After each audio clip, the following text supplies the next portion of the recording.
Hi, welcome everybody. I'm here with Chris Hornick. He is the founder of HBSC Strategic Services and also of the HBSC Leadership Institute.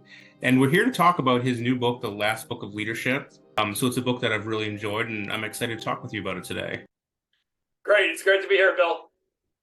So I wonder before we dive in, I have a lot of notes of things that I'm curious to kind of dig into. Could you give us like a really brief elevator pitch on what makes this book different than other leadership models? And maybe just giving us a sense of that. I think the primary reason for this book is really to create a unified, holistic model of leadership. There's a lot of sort of unitary books that talk about one leadership concept and really focus on elements of leadership that are directed at a very specific type of leadership. And this book, what the design of this book was really so that we're talking about leadership in a universal type of environment, regardless of context. So whether you're a police captain or you're a captain of a football team or you're the president of the United States or president of Ukraine, we really wanted to create a model that was consistent regardless of what type of leader you are and would actually speak to the various branches of leadership that are out there and basically bring it all together. And so hence the name of the book is The Last Book of Leadership. And the goal here was to create something that if you're only going to read one book of leadership, either an edition or if you're only going to read one period, this would be the book that would provide value to you as a leader. Yeah, I love that. And I have a few of the things that I really enjoyed about it. I think that was the most important piece was that you integrated a lot of different leadership styles from different contexts. So you can see what might be effective being the president of Ukraine might not be as effective when you are the manager of a small team in a company. So I think that really hit home. And then, something that comes to mind is the philosopher Ken Wilber saying that a lot of different ideologies and philosophies often have some truth, but they're partial.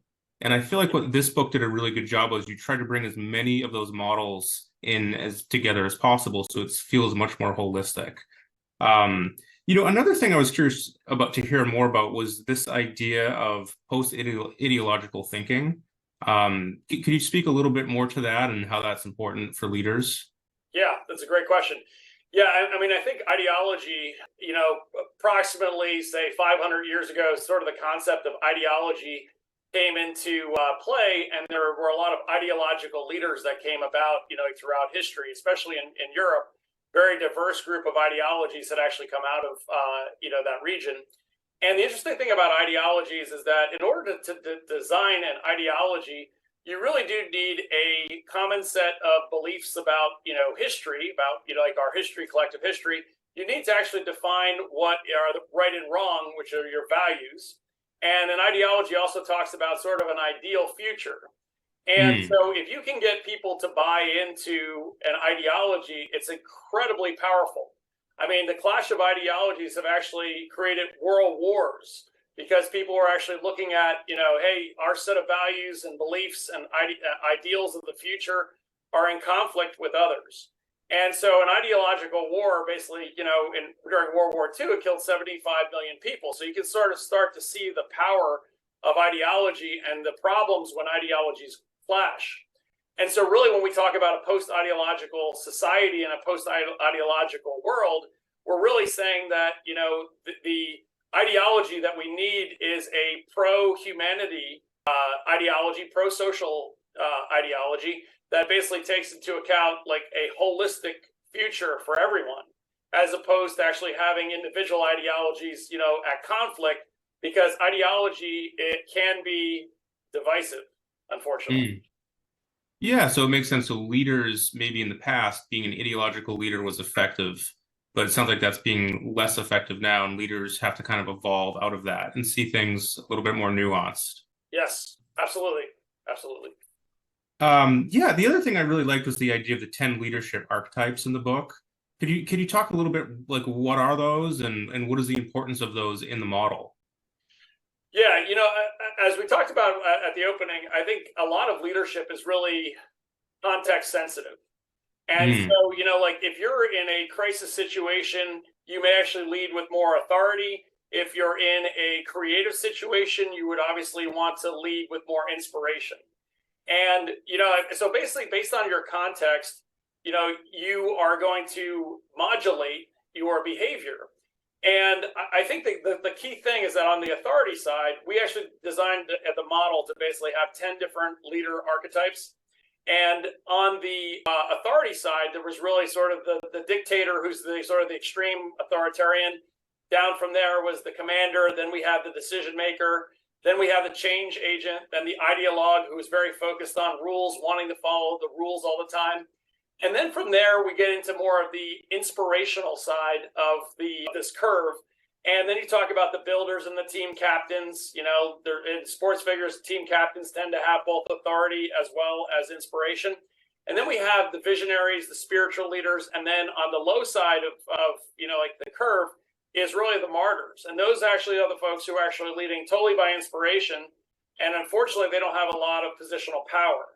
And so sometimes when you find yourself, Alexei Navalny, someone like that, who's basically in prison in Russia, you find you really don't have any positional power whatsoever. So your only method of leading is really on the inspiration side, and leading with sort of ethical power.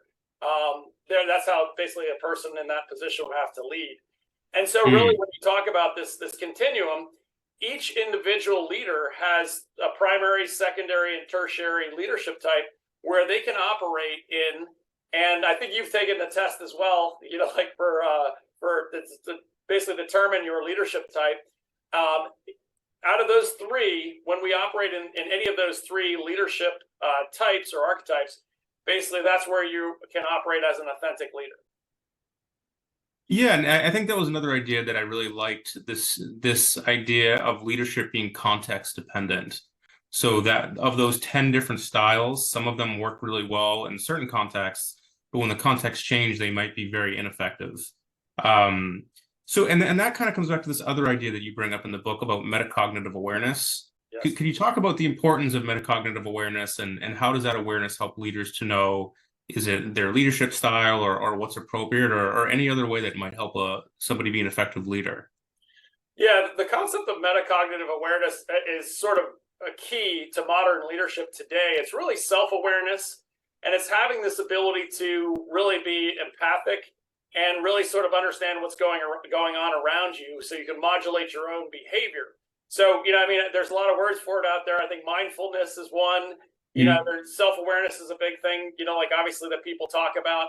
But it really is this ability to sort of be emotionally intelligent and really emotional state management that you have even when things are falling apart, right? So it's very easy to be, like a leader. I think that, there's a saying in the book, anyone can hold the helm when the seas are calm. But when we actually get into, like sort of difficult leader situations where maybe you need to allocate scarcity or, allocate loss to various groups. There's throughout history, the generals and the leaders of nations have had to allocate loss when there's scarcity, when bad things happen. Great. No, that's all really helpful. And then that also seems related to the other idea that I want to bring up around operational range. I think that was an idea that I hadn't seen in another leadership book before. Could you speak of what is operational range and why is that important for leaders?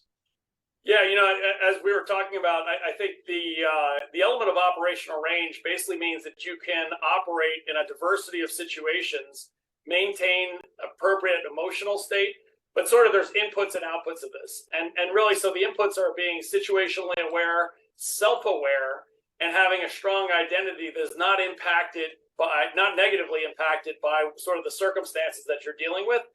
And really, it's the ability to modulate how you use power, adapt your leadership type. And it also talks about your process and how you communicate, being able to adapt that. And really the whole, genre of sort of operational range really talks about adaptive behavior. So if you're a leader and you can adapt your behavior to the appropriate situation so that you're a leader in harmony with what's going on and you can act appropriately in those various situations, then you have high operational range. And how that actually relates to the unified leadership types is the fact that, if you can be both a commander as well as a spiritual leader, you have absolute, wonderful operational range, and you're a very effective leader in multiple contexts. If you're a leader who's basically mainly, or I'd say not only, but only focused on inspiration, you're sort of kind of sometimes in certain situations, you may not be the ideal leader. Similarly, if you're only an authoritarian all the time, then basically in creative environments where there's not scarcity or there's not a major problem, you really won't be able to foster the creativity that you really should in a particular situation. So really, this operational range is basically having a range of where you can be authoritative in certain circumstances and you can be inspirational in others. Yeah, and that comes back to this idea of metacognitive awareness and being aware of both yourself and the situation.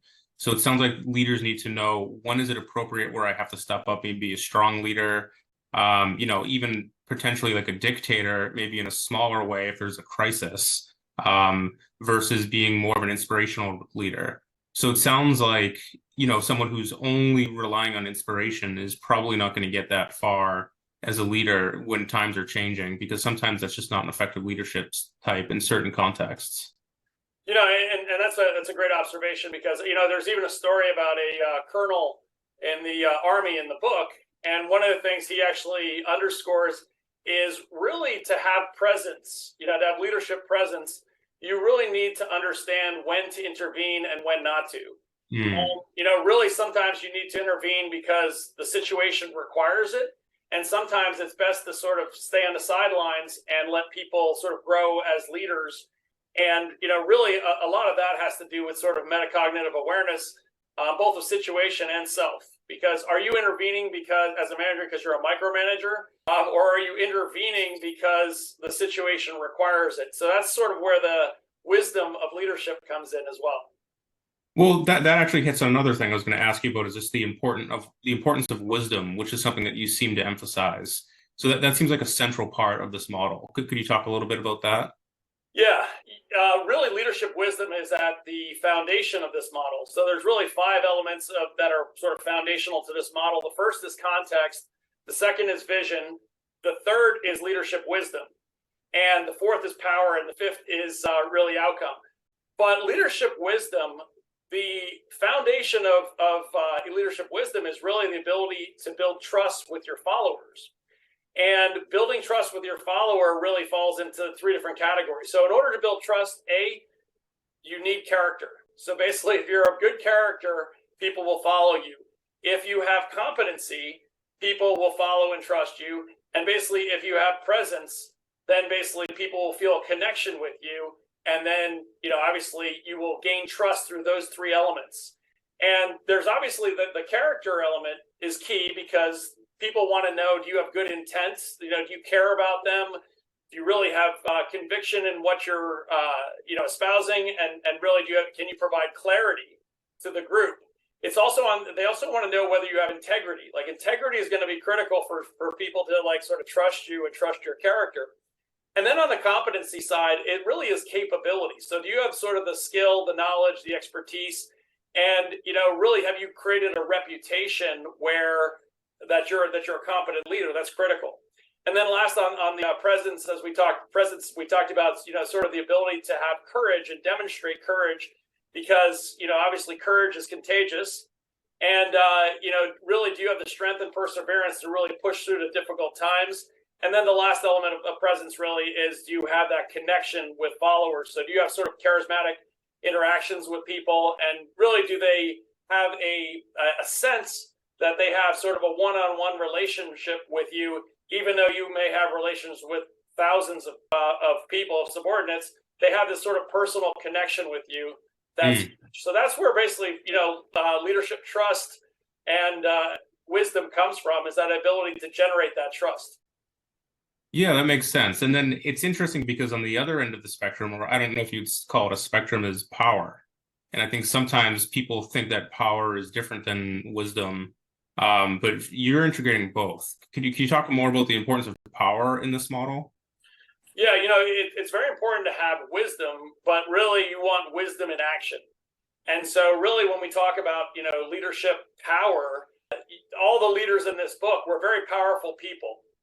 Mm-hmm. And, I think one of the problems that with a lot of different leadership philosophies is really saying, positional power is a bad thing, right? If you lead by position, and I agree, if you lead solely by positional power, that is not good.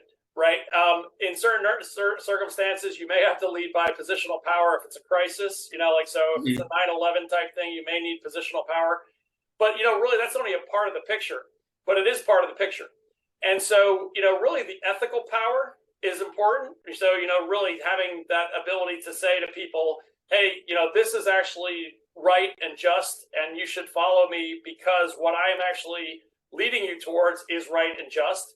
And then there's also the side of it where there's personal power, which is more sort of your information that you have and basically, your ability to build relationships and, connect with people.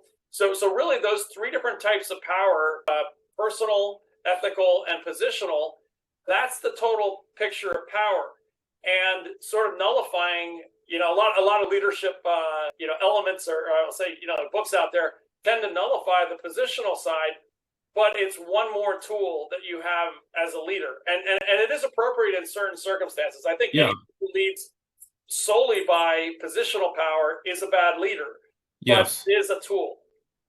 And again, coming back to that idea of operational range, there are times where that's appropriate and there's times where that's not appropriate. But leaders ultimately need the wisdom along with the power to discern the difference. Yeah. So to your point, basically, if you have the power and you have no wisdom, then that's bad.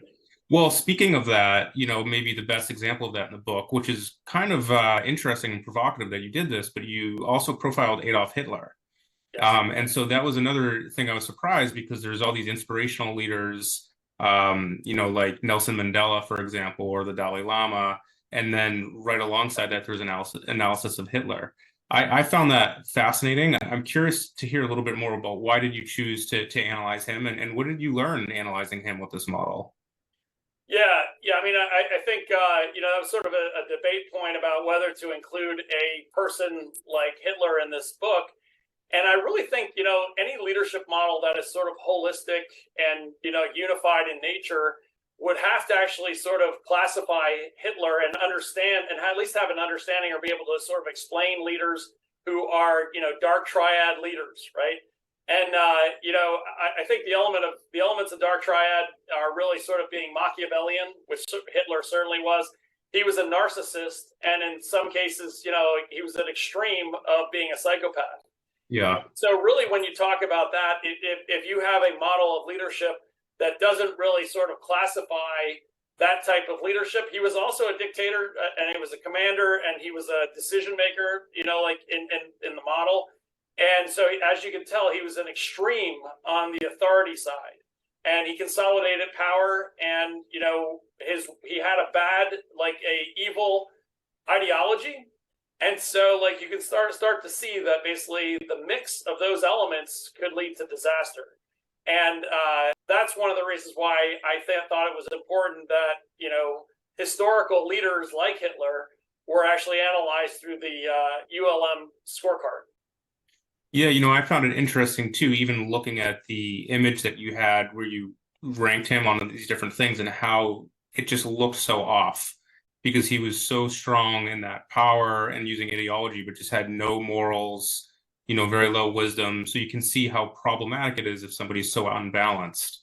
Yeah. One of the things I was going to bring up specifically about what you just said was that, he was so unbalanced. And when you start to look at him as a person, I know, you and I have had conversations about IFS, internal family systems. And really, a person like Hitler, he was probably living out trauma from his childhood or some difficult period in his life. And unfortunately, he got into a position of power, and he was a leader who never should have gotten into a position of power. But sort of desperate times, require the elements of desperate men and or women. And he was unfortunately promoted into a position, and once he got there, he seized power and did terrible things. And so really you can see that, the trauma inside him basically came out in the world, and that's an unfortunate, very unfortunate period in history. Yeah, definitely. And I also think, personally reading the book, I was applying it to myself a lot and curious how I can be a better leader. But I think he's a perfect case study that we can hold leaders accountable and kind of look at some of these worst case scenarios so we can critique current leaders and try to see from the learn from the past of what is that toxic mix of leadership type and how and what that results in. And so I think that's something in terms of that rigid ideology and the lack of wisdom and the lack of characters is something to be really aware of, even in lesser ways in leaders that we have today. No, and I 100% agree with that. I think that, obviously, if we forget the lessons of the past, we are destined to repeat them. So, yeah, I think it's important to do that analysis. Definitely. So yeah, and then the other thing I was going to ask more, just kind of staying on this topic of psychology. So we're looking at that one extreme of the narcissism and psychopathy, but in terms of the other extreme of unified leaders. So what is like that healthy psychological makeup of somebody that's a unified leader that is really integrating all these different models, or at least some, on the path to that? Yeah, I think the unified concept really comes down to is that they are a well-balanced, emotionally intelligent, value-based leader. And so, really what they're looking for, they're actually looking for the good of the collective as opposed to any type of divisive. They do not have visions of division, right?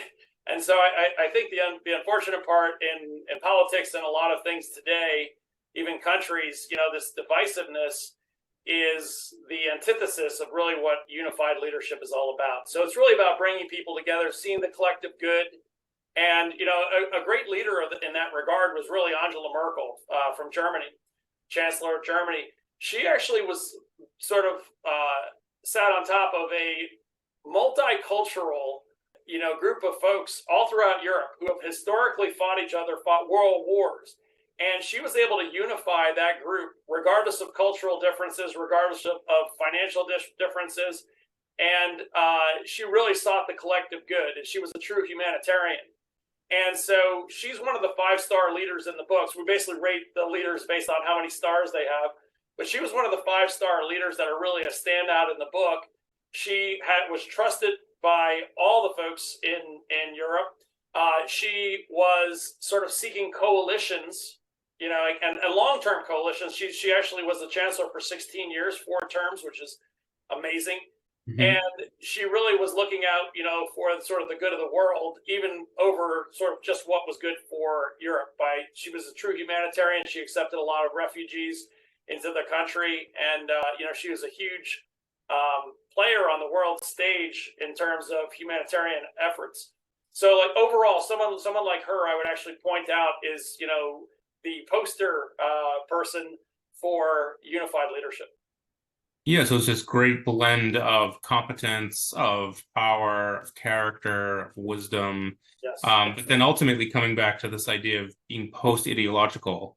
So instead of being rigid about your group or your country, she really had more of a world-centric value system trying to unite people. So that seems like really important for leaders in general. That's kind of like that pinnacle of leadership. Yeah, no, that's really interesting. Elon Musk is another person that you analyze in the book who's, very interesting, has been in the news a lot, as always. Can you talk a little bit more about him and, obviously remarkably successful leader? Like what according to your analysis, what made him so successful? Yeah, Elon is another one of the 5-star leaders out there. He had an obsession, basically with innovation and sort of changing humanity.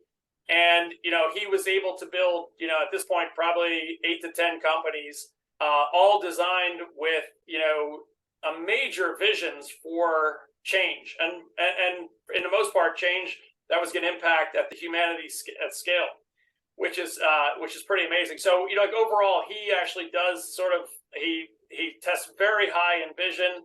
He has very good contextual understanding.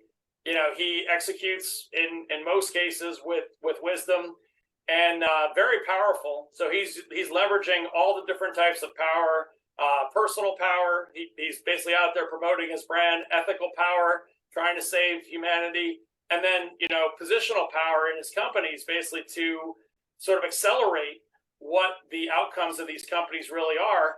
And then if you look at sort of his track record on the outcome, he's actually been able to generate momentum in all these companies and run them simultaneously. And, all with the idea that basically it was going to be some type of pro-social outcome. Mm. And so, he's a master of sort of controlling the environment and changing the environment, and doing that rapidly, accelerating change, which is kind of amazing. Interesting. And another thing related to Elon, I know he's been very interested in AI, and I know that artificial intelligence is something that we've talked about a lot. I'm just curious, generally speaking, like, what are your thoughts on AI in terms of the research that you've done on leadership? Like, how is that going to affect leadership? Yeah, I mean, I think it's going to impact it in a significant way, and I think that there's sort of the short-term outlook on AI, and then the long-term outlook on AI. We've actually, from HBSC's perspective, we've actually been, implementing and sort of assessing AI technology for probably about 12, maybe 13 years. And, really the value that AI has provided historically really was on sort of the operations side. So, included improving supply chain, improving marketing outcomes, really looking at how AI could actually impact your intelligence around HR. So that's sort of the short run. And it really helps leaders improve their decision making, right? And so really if you look at this historically, it's always been AI in service of humans. And I Hmm. think, like with sort of the generative language models, large language models that are out there today, I think we could see a time, probably within the next, 10 to 15 years where the tides are really turned. And I think AI actually, it's really humans in service of AI. And you could actually see AI being activated and sort of forming more action-based, outcomes, Hmm. which is sort of a danger. And I think that's where a lot of people are sort of raising the red flag right now, saying that, really we've reached this inflection point where AI can do things that humans cannot. And they've been doing that for a long time. But I think right now it's basically sort of as you make them action oriented and put them in the loop to basically execute things, that's where it becomes sort of an existential threat. And the interesting thing, I remember, like, I used to work on Wall Street, and working on Wall Street, I worked on it in the arbitrage area. And one of the interesting things about working on arbitrage is that sometimes the advantage that you had in the arbitrage world was sometimes like milliseconds. And so one of the reasons, if a human was in the loop making these decisions, they were too slow. And so one of the stories I always like to tell is that there were some Wall Street firms that basically moved their data centers closer to Wall Street so they could actually sort of reduce the latency in their decision making, and reduce the latency and basically automate a lot of these trades, in order to extract value. And so if you can just see that the incentive is there to reduce latency and activate these engines, that will happen. And unfortunately, it's a profit motive, right? So Hmm. a lot of this stuff, a lot of the danger is actually driven by sort of humanity's continual behaviors, and some of them are actually motivated by greed. Yeah, it's interesting. So there's a few things we could pick up on there, but one is if there's a company that's being run by a leader, a human leader, we can evaluate that leader using this leadership model. But what you're saying is in the future, it could be 10 or 15 years, there could be even, let's say, a department of a company that is run by AI, and the AI is making decisions. So it's more that humans are in service of the AI's decision. Well, I mean, have you thought about what if we looked at AI through this leadership profiling? Like, is AI going to be a good leader, or how would we know if a certain AI was a good leader? Well, certainly you could actually program, artificial intelligence with this, 24 elements of leadership. I think, and you basically could sort of control it with a model like this. Unfortunately, I think the challenge and sort of the state of the art of these generative AI type of elements is that they do tend to evolve. And, so if you could actually ensure that, the AIs had shared values, so that they value human life, and you ensure that they had common sense to not actually do something, not evolve in an improper way, and you could basically control the sort of the genie in the bottle here. If you could prove that, then I think we have a very good future I also look at this as though that there's a billion ways things can go wrong, and there's only a few ways that they can go right. And so that's why I think that, it's necessary to have strong leadership and people who are in the know and don't have the wrong incentives to basically control AI. Mm-hmm. Because, obviously, if you have, if you're in an arms race and, the $1 trillion prize is off a cliff and everybody's running as fast as they can towards that cliff to get that $1 trillion prize, everybody's going to go off the cliff.